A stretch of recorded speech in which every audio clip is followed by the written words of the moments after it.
Assalamualaikum warahmatullahi wabarakatuh.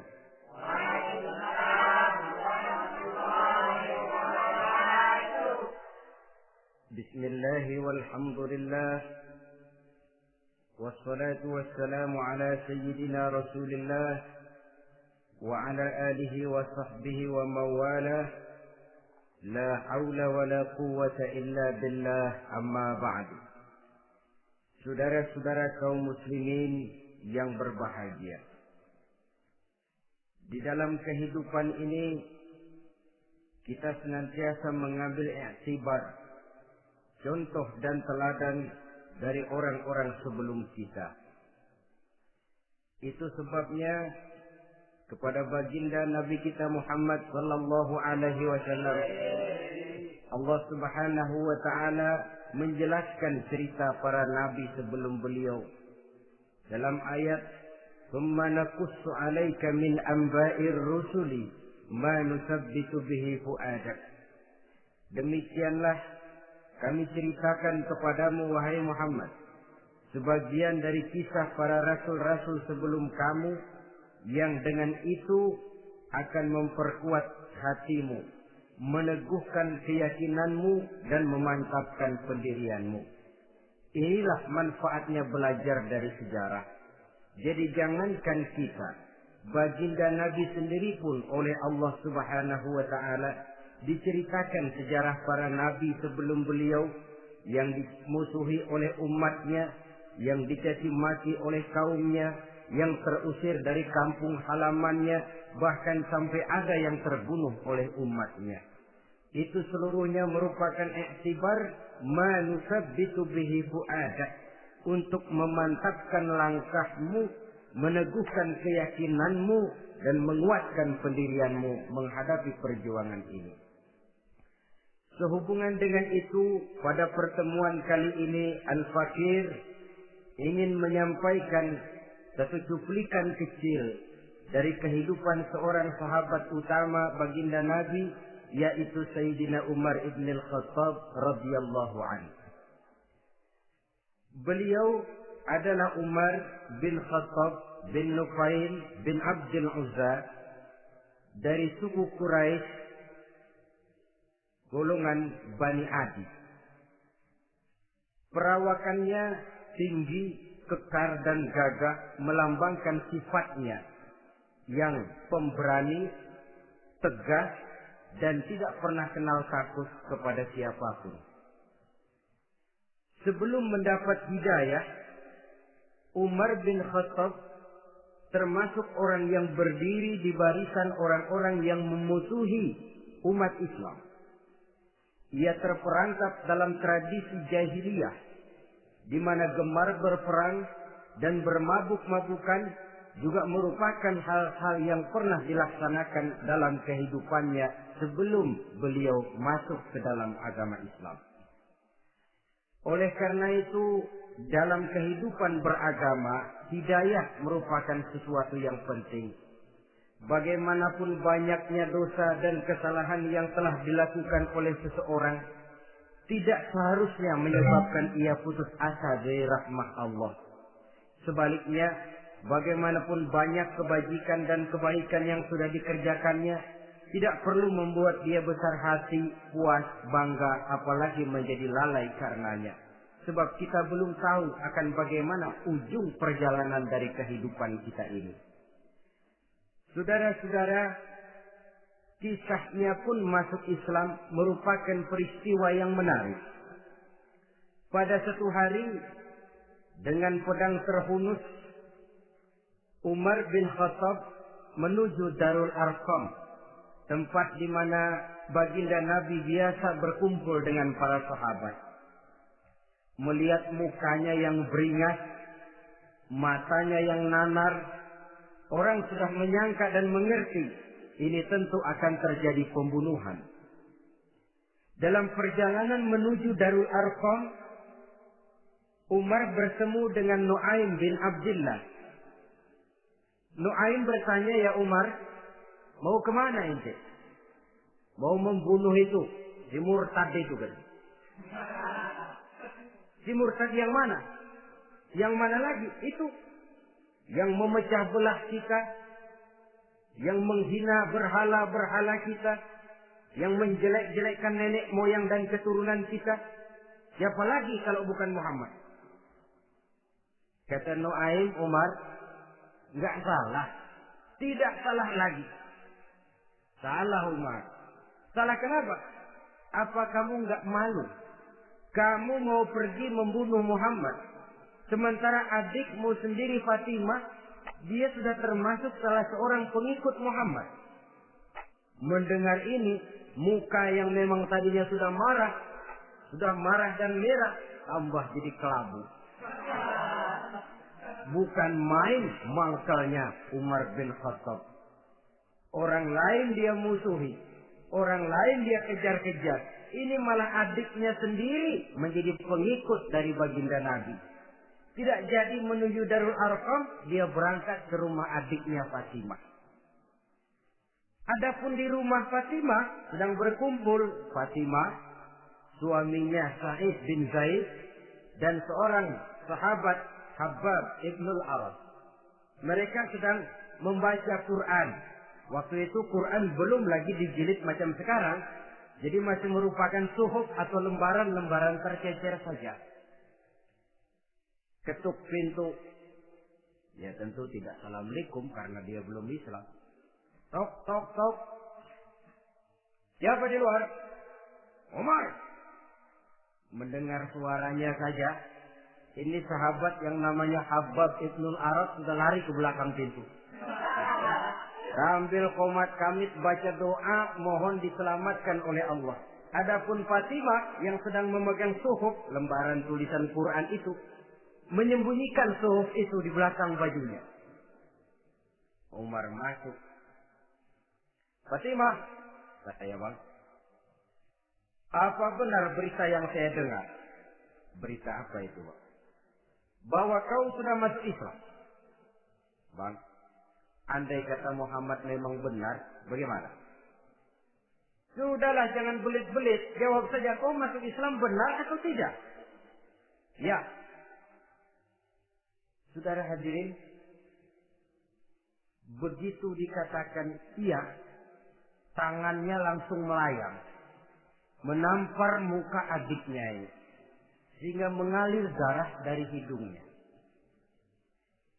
Suaminya Sa'id bin Zaid yang mencoba melindungi istrinya, dipegang lehernya, dibanting, diduduki dadanya. Oh ini jawara ini.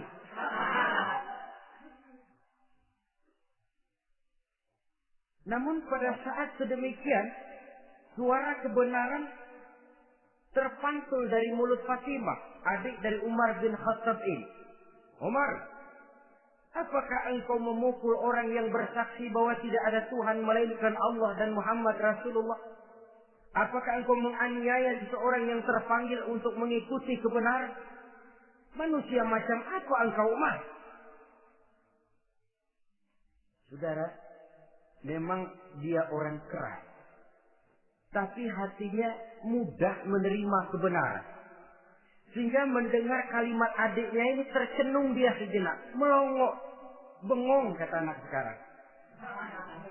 Ini kalau tidak karena keyakinan yang mantap, tidak mungkin orang ini anak adik saya ini bicara macam begini. Umar, mengapa engkau memukul orang yang bersaksi bahwa tidak ada Tuhan melainkan Allah dan Muhammad Rasulullah? Mengapa engkau pukul orang yang mengikuti kebenaran menerima hidayah dari Allah? Begitu yakin dan mantapnya, walaupun di tengah satu hal yang sangat menakutkan. Siapa yang tidak takut orang Quraisy berhadapan dengan Umar bin Khattab yang dikenal sebagai singa padang pasir pada waktu itu? Malahan dia termasuk salah seorang jagoan di tradisi masyarakat jahiliyah itu. Ada satu pasar yang namanya pasar Ukaz. Tiap tahun di pasar itu diadakan pesta. Pertama pertandingan syair. Jadi penyair waktu itu jadi kebanggaan. Syair-syair yang menang itu digantung di dinding Ka'bah. Jadi setiap suku akan bangga kalau mempunyai ahli syair yang hebat. Nah, lalu diadakan juga lah perlombaan balap kuda, memanah, termasuk gulat. Lah Umar ini tiap kali pertarungan mesti menang. Belum pernah ada yang berhasil mengalahkan dia. Jawara. Saudara-saudara, mendengar adiknya begitu mantap hatinya, apalagi ketika adiknya berkata begitu, cukup lembaran yang disembunyikan di belakang bajunya tersembul. Apa yang kau sembunyikan di balik bajumu itu? Suhuf. Apa suhuf itu? Lembaran Al-Quran. Coba saya lihat. Enggak boleh. Kenapa? Kamu kotor. Orang kotor tidak boleh megang Quran.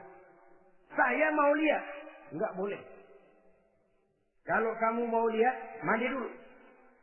Diturutinya permintaan adiknya itu. Lalu diambilnya suhuf tadi. Dia baca. Kebetulan ayat yang dibacanya ayat pertama dari surah Thaha yang berlanjut dengan ayat 14 pada surah yang sama. Dia baca. Bismillahirrahmanirrahim. Thaha ma anzalna ilaikal Qur'ana litasqa illa tazkiratan liman yakhsha.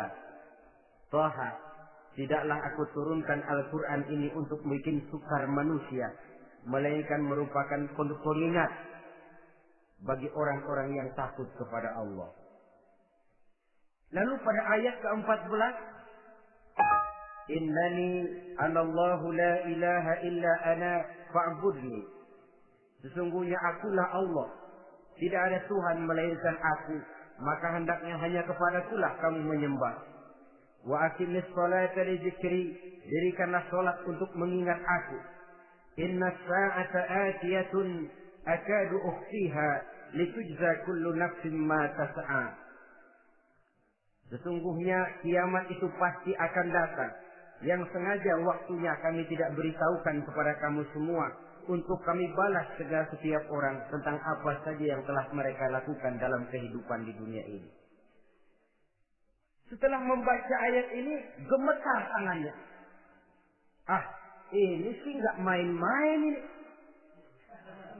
Ini belum pernah saya baca ajaran semacam ini. Tidak patut orang yang mempunyai kitab suci semacam ini dimusuhi. Ini sesuatu yang benar, tergetar jiwanya.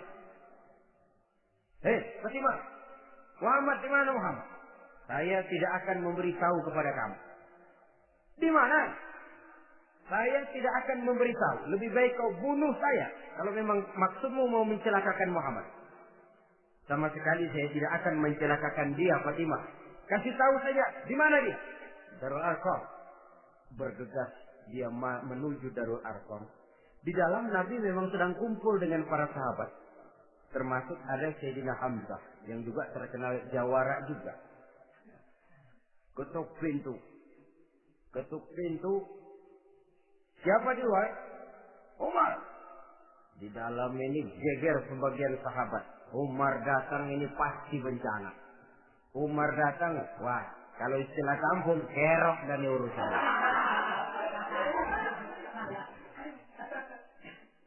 Tapi baginda Nabi menenangkan mereka. Tenang. Mudah-mudahan ada hikmahnya. Sayyidina Hamzah tampil. Bukakan dia pintu. Kalau niatnya baik, kita terima. Kalau niatnya tidak baik, saya paling depan. Dibukakan pintu. Begitu dibukakan pintu, Umar masuk merangkul baginda Nabi. Kemudian dengan tersendat, Ashhadu an la ilaha illallah wa ashhadu annaka ya Muhammad Rasulullah. Saya bersaksi tidak ada Tuhan melainkan Allah, dan saya bersaksi bahwa engkau hai Muhammad adalah utusan Allah. Sahabat takbir semua. Allahu Akbar, Allahu Akbar. Kegembiraan meliputi suasana ketika itu. Kenapa? Karena sebelumnya dikala Umar belum masuk Islam, dia merupakan ganjalan yang paling dikhawatirkan oleh umat Islam. Setelah dia masuk Islam, jelas merupakan satu keuntungan yang sangat besar. Dan dia tertarik kepada Islam bukan karena bujuk rayu orang, tidak karena diberikan harta, tidak karena diiming-iming oleh kedudukan tinggi, tapi karena kebenaran hidayah menembus hatinya melalui wasilah ayat dalam surah Thaha yang dibacanya melalui suhuf yang dipegang oleh adiknya tadi. Sejak saat itu berubah 180 derajat Umar bin Khattab radhiyallahu anhu. Tetapi tetap dengan sifatnya keras, tegas, dan tidak pernah kenal takut kepada siapapun. Cuma kalau sebelum Islam, dia kerasnya kepada Islam. Setelah dia masuk Islam, muter arah. Kepada siapapun yang memusuhi Islam, dia bersikap keras, tegas, dan tidak pernah kenal takut. Bahkan setelah beliau masuk Islam, satu hari ketika di Darul Arqam kumpul-kumpul, waktu itu Nabi belum berdakwah secara terbuka karena pengikut masih sedikit. Sayyidina Umar usul, "Ya Rasul, ada apa Umar? Alasna 'alal haqq fi mamatina wa mahyana." Ya Rasul, bukankah kita ini berdiri di atas sesuatu yang benar? Bukankah mati kita, hidup kita untuk melaksanakan sesuatu yang benar? Bala ya Umar, betul Umar. Wallazi nafsi biyadi, innakum la'anal haqq in muttum wa in hiyitum. Demi Allah Umar, kata Nabi, sesungguhnya kamu dan kita semua berdiri di atas kebenaran, hidup ataupun mati. Setelah mendapat jawaban begini, Umar masuk kepada tujuan pembicaraannya. Izan ya Rasul, fasimal ihtifal. Kalau memang begitu ya Rasul, kalau memang kita yakin kita berdiri di atas kebenaran, kita hidup karena kebenaran, kita mati pun memperjuangkan kebenaran, fasimal ihtifal. Kenapa mesti ngumpet-ngumpet? Kenapa harus sembunyi-sembunyi? Wallazi ba'atsaka bil haqq, demi Allah ya Rasul, la takhrujanna wa la nakhrujanna ma'ak. Tuhan harus keluar menyampaikan Islam ini secara terbuka, dan kami akan mendampingi Tuhan dengan segenap jiwa dan raga. Sekali masuk Islam gak tanggung-tanggung. Yang kayak begini ini yang kita perlukan sekarang ini. Begitu masuk Islam, gak tanggung seluruhnya, jiwa dan raganya masuk Islam. Beliau yang pertama kali mengajukan ide, kenapa harus dakwah sembunyi ya Rasul? Wong kita berdiri di atas kebenaran, memperjuangkan sesuatu yang hak. Kalau kita mati, kita pun mati membela kebenaran. Kenapa mesti fasimal ikhtifa? Kenapa harus sembunyi-sembunyi? Mulai sekarang mari keluar ya Rasul, saya akan dampingi Tuhan, nyawa taruhannya. Saudara hadirin yang saya hormati, selalu dia tempat-tempat yang pernah dia melaksanakan maksiat sebelum dia Islam, selalu dia kunjungi sampai dia berkata, tidak ada tempat yang pernah saya melakukan kesalahan sebelum saya Islam yang harus saya tutupi dengan kebajikan setelah saya Islam sekarang ini. Bahkan ada satu riwayat menjelaskan beliau itu yang tinggi badannya, kekar perawakannya, gemetar orang ngadepin dia. Tapi beliau sendiri sangat mudah gemetar kalau sudah mendengar ayat-ayat Allah. Sehingga ada satu riwayat menjelaskan Sayyidina Umar itu setelah masuk Islam, kalau sholat kadang-kadang bila menoleh ke kanan beliau senyum, bila menoleh ke kiri beliau menangis berurai air mata. Ada orang bertanya, ya Umar, kenapa menengok ke kanan kau senyum, ke kiri kau menangis? Itulah kalau saya ingat jahilnya saya sebelum Islam. Adapun bila saya menoleh ke arah sebelah kanan saya tersenyum, teringat betapa dulu saya membuat berhala dari korma. Saya tumpuk-tumpuk, saya susun begitu.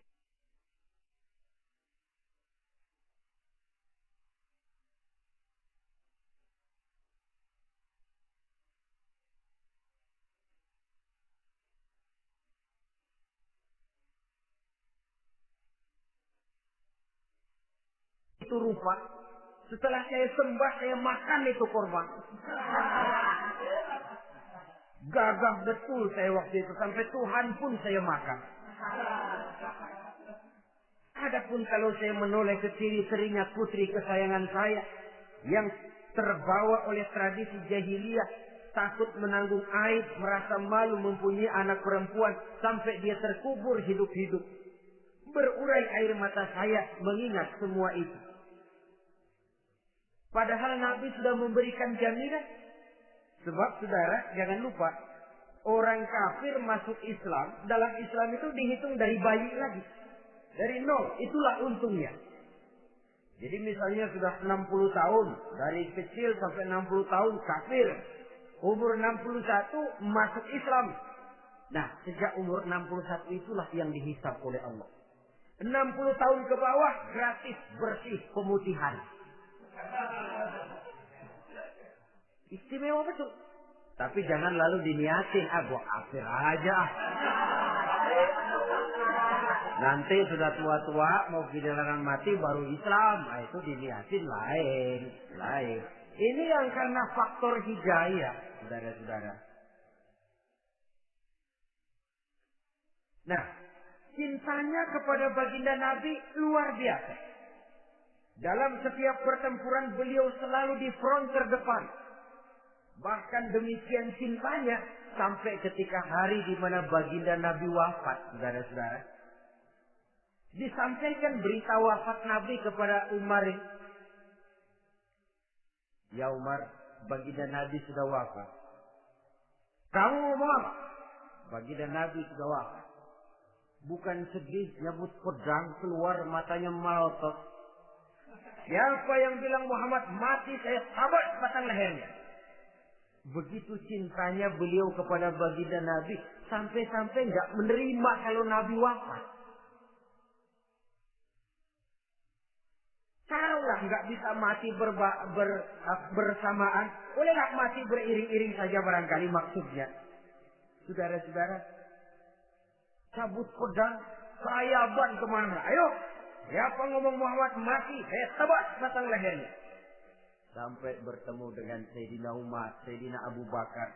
Di tempat orang banyak, Sayyidina Abu Bakar yang bijaksana ini pidato. Ayuhan nas, man kana ya'budu Muhammadan, fa inna Muhammadan qad mata.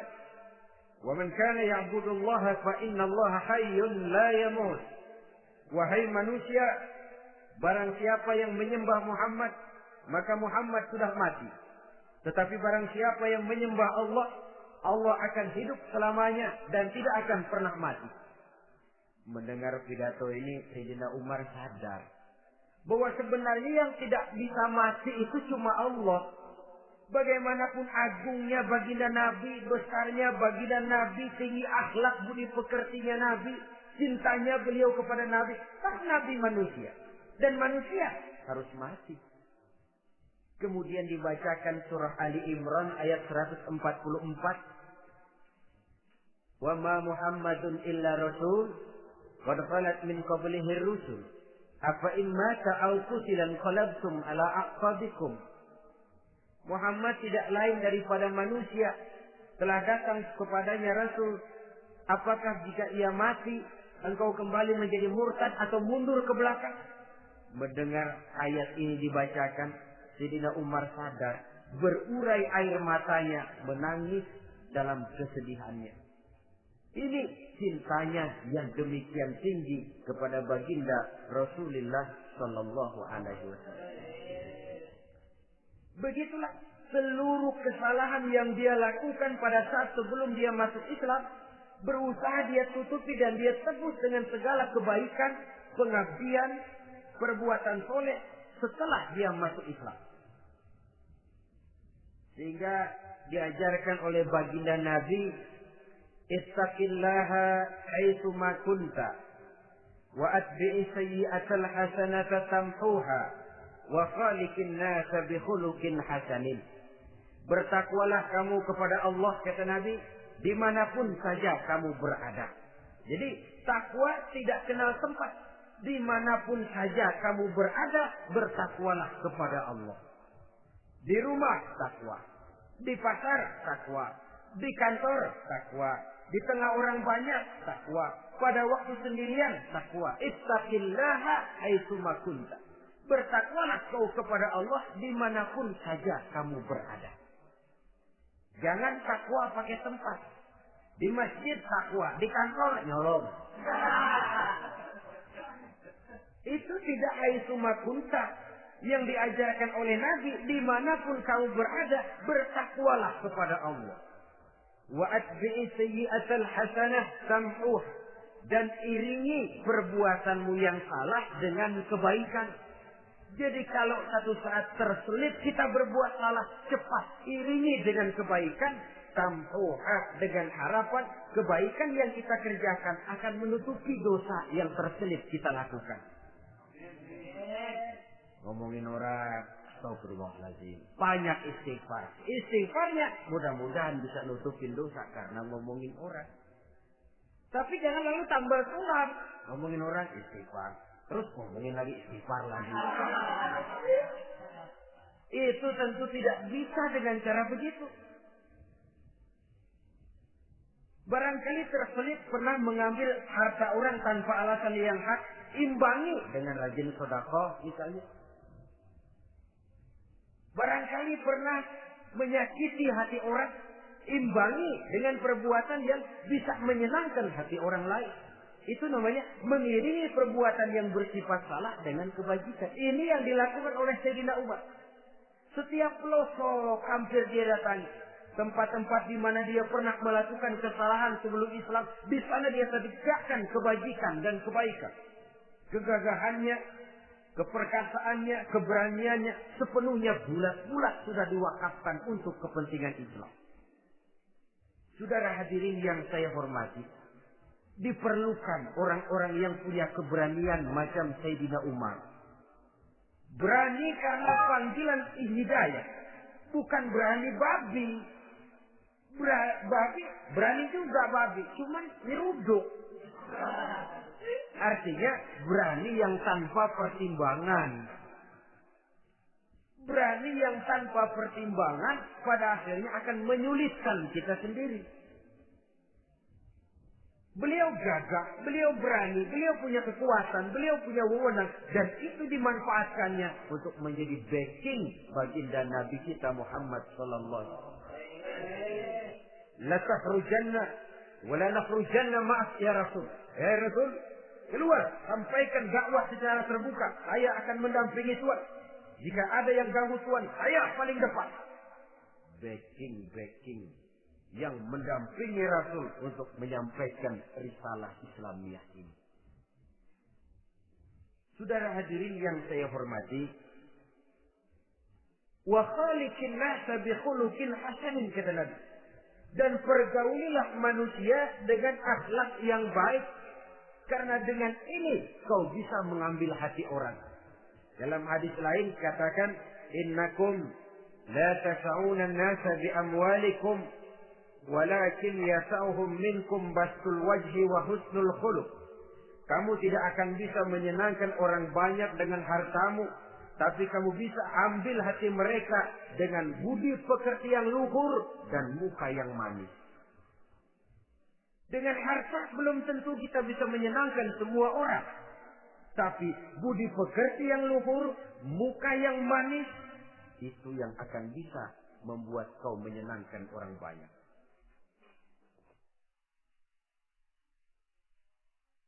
Setelah baginda Rasul wafat, pernah ketika berkumpul, Sayyidina Abu Bakar berkata kepada